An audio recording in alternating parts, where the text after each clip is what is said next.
रूसी तेल पर भारत से हो रही बात, अमेरिकी विदेश मंत्री मार्को रूबियो का दावा। जानेंगे क्या है मामला। तो वहीं दूसरी तरफ ग्रेटर इजराइल के सपने से कितनी दूर है नेतन्याहू। फिर फिलिस्तीन का क्या होगा। जहां एक तरफ ये सब कुछ चल रहा है तो वहीं दूसरी तरफ चीन भारत के साथ नाटो को भी लपेटा। फिलिस्तीन पर क्लियर कट। UNGA में ट्रम्प की बड़ी बातें। जियोपॉलिटिक्स में बहुत कुछ चल रहा है, जानने को मिलेगा बहुत कुछ। आइए जानते हैं इन खबरों को विस्तार से। अमेरिकी राष्ट्रपति डोनाल्ड ट्रंप ने मंगलवार को संयुक्त राष्ट्र महासभा के 80वें सत्र में अपने दूसरे कार्यकाल के दौरान पहली बार वैश्विक नेताओं को संबोधित किया। उनका भाषण मुख्य रूप से अमेरिकी विदेश नीति पर केंद्रित रहा। ट्रंप ने जोर देकर कहा कि उनके दूसरे कार्यकाल में अमेरिका ने विश्व स्तर पर अपनी मजबूत स्थिति को फिर से हासिल कर लिया है। उन्होंने वैश्विक संस्थानों को विश्व व्यवस्था को कमजोर करने वाला बताया और अमेरिका को शांति,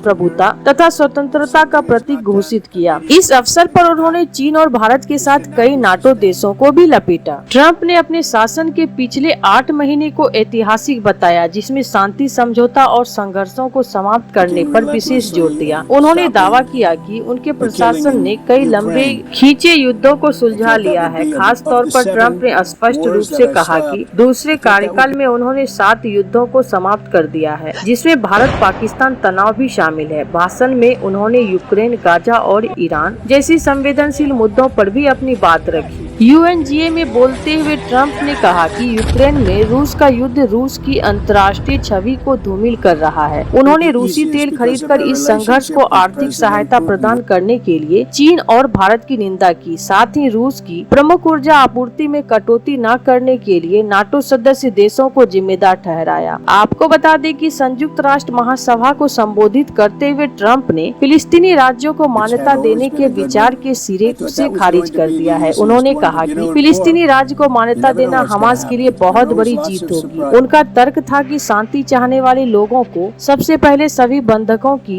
रिहाई सुनिश्चित करने के लिए एकजुट होना चाहिए। ट्रंप ने जोर देकर कहा कि गाजा का युद्ध तत्काल समाप्त हो जाना चाहिए और सभी 20 बंधकों को बिना किसी विलंब के मुक्त किया जाए। अमेरिकी राष्ट्रपति डोनाल्ड ट्रंप ने सभी राष्ट्रों से जैविक हथियारों के निर्माण को तत्काल रोकने की अपील की। उन्होंने जैविक हथियार संधि को मजबूती से लागू करने के लिए एक वैश्विक अभियान का नेतृत्व करने का वादा किया। ट्रंप ने अपनी योजना में AI आधारित उन्नत सत्यापन तकनीकों का समावेश बताया, जो संधि के अंतर्राष्ट्रीय स्तर पर पालन की गारंटी देगी। ट्रंप ने UNGA में परमाणु हथियारों को वैश्विक सुरक्षा के लिए सबसे बड़ा खतरा करार दिया। उन्होंने साफ लफ्जों में कहा कि ईरान कभी भी परमाणु हथियार प्राप्त नहीं कर सकता। तेहरान के प्रति अपने प्रशासन की सख्त नीति को रेखांकित करते हुए उन्होंने अंतर्राष्ट्रीय समुदाय को सतर्क रहने की सलाह दी। अपने संबोधन में ट्रंप ने संयुक्त राष्ट्र की आलोचना करते हुए कहा कि युद्ध को समाप्त करने के लिए संगठन पर निर्भर रहने के बजाय प्रत्यक्ष कार्रवाई पर ध्यान देना चाहिए। उन्होंने तंज कसते हुए कहा कि संयुक्त राष्ट्र हमारे लिए नहीं है, बल्कि उन्होंने यह भी स्वीकार किया कि यदि सदस्य देश संगठन का प्रभावी उपयोग करने को तैयार हो तो इसमें असीमित क्षमता निहित है। ट्रंप ने जलवायु परिवर्तन को इतिहास की सबसे बड़ी धोखेबाजी बताते हुए इसे खारिज कर दिया। उन्होंने तर्क दिया कि अमेरिका पर उत्सर्जन घटाने का दबाव डाला जा रहा है, जबकि अन्य राष्ट्र प्रदूषण के हर मानदंड को तोड़ रहे हैं। ट्रंप ने स्पष्ट किया कि अमेरिका को वैश्विक जलवायु दिशा निर्देशों का अनुचित भार नहीं ढोना चाहिए, जब उन्हें प्रतिद्वंदी अनियंत्रित औद्योगिक प्रदूषण फैला रहे हैं। ट्रंप ने अवैध आवर्जन पर सख्ती का संकल्प दोहराया। उन्होंने कहा कि हमारी आवर्जन नीति बिल्कुल अस्पष्ट है। यदि आप अवैध रूप से अमेरिका में प्रवेश करते हैं तो आपको जेल की सजा मिलेगी या आपको वापस उसी जगह भेज दिया जाएगा जहां से आप आए थे, या शायद उससे भी आगे। तो वहीं दूसरी तरफ इजराइल फिलिस्तीन संघर्ष के समाधान के लिए जहां दुनिया के अधिकतर देश द्विराष्ट्र सिद्धांत को समर्थन दे रहे हैं, वहीं इजराइल के प्रधानमंत्री बेंजामिन नेतन्याहू ग्रेटर इजराइल को अपनी परिकल्पना को साकार करने की दिशा में अग्रसर दिख रहे हैं। गाजा में इजरायली सैन्य अभियान को लेकर अंतर्राष्ट्रीय आलोचनाओं को शिकार होने और अपने देश के अलग थलग पड़ने की बढ़ती संभावनाओं के बावजूद ऐसा प्रतीत होता है कि नेतन्याहू अपना आधा लक्ष्य हासिल कर चुके हैं। ऐसा लगता है कि अब द्विराष्ट्र समाधान महज एक राजनीतिक नारा बनकर रह गया है, जिसे भले ही दुनिया के विभिन्न देश फिलिस्तीनियों के प्रति समर्थन दर्शाने के लिए दोहराते रहे हैं, जबकि इजराइल उस अवधारणा को जड़ से ही समाप्त करने में जुटा है। वेस्ट बैंक, पूर्वी यरूशलेम और गाजा पट्टी को मिलकर वैसे स्वतंत्र फिलिस्तीनी देश बनाने की संभावनाएं पहले कभी इतनी छीन नहीं हुई जो इजराइल के साथ शांति और सुरक्षा के साथ रह सके। इस माह के प्रारंभ में कतर में हमास नेताओं पर इजराइल के हमले के बाद कतर ने एक आपात अरब इस्लामी सेक्टर सम्मेलन बुलाया ताकि यहूदी देश को सामूहिक जवाब दिया जा सके, लेकिन यह सम्मेलन निष्प्रभावी रहा। इस बैठक में कतर पर हमले की कड़ी निंदा तो जरूर हुई, लेकिन इस बारे में कोई योजना नहीं बन पाई कि इजराइल को अपने पड़ोसियों पर हमला करने से कैसे रोका जाए या संयुक्त राष्ट्र आयोग द्वारा गाजा में नरसंहार कहे जाने वाले हमले को कैसे रोका जाए। नेतन्याहू और उनके चरमपंथी मंत्रियों की भाषा और नीतियों से यह स्पष्ट होता है कि ग्रेटर इजराइल की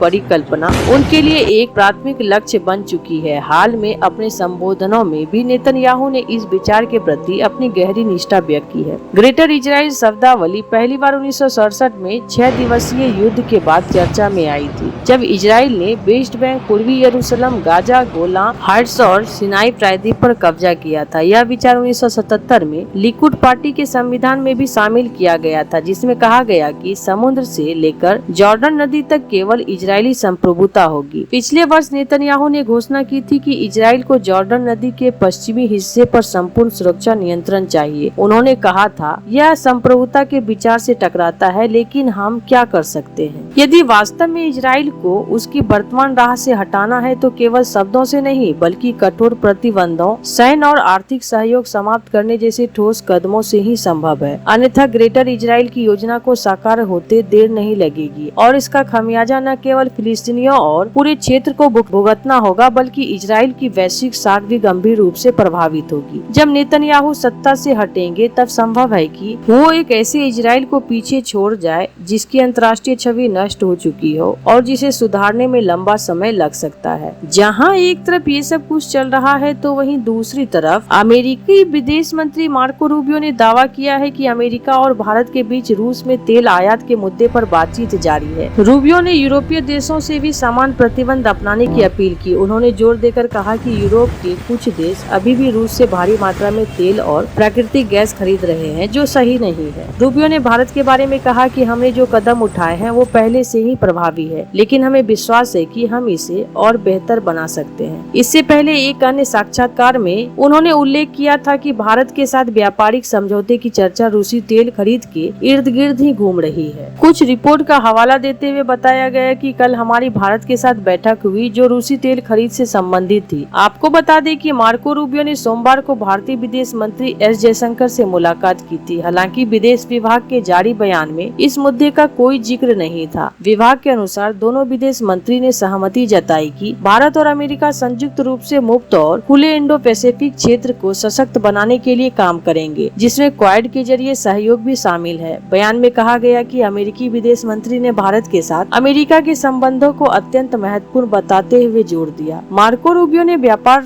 रक्षा, ऊर्जा, स्वास्थ्य, महत्वपूर्ण खनिजों और अन्य द्विपक्षीय मामलों पर भारत सरकार के लगातार सहयोग के लिए आभार व्यक्त किया। वहीं विदेश मंत्री डॉक्टर एस जयशंकर ने कहा कि दोनों पक्षों ने वर्तमान चिंताओं से जुड़े कई द्विपक्षीय और वैश्विक मुद्दों पर चर्चा की। इसके अलावा प्राथमिकता वाले क्षेत्र की आगे की प्रगति के लिए सतत सहयोग पर सहमति बनी। ऐसे आपको क्या लगता है? इन सब मामलों में आपकी क्या राय है? कमेंट कर जरूर बताएं। जल्द मिलते हैं अगले वीडियो में नई खबर के साथ।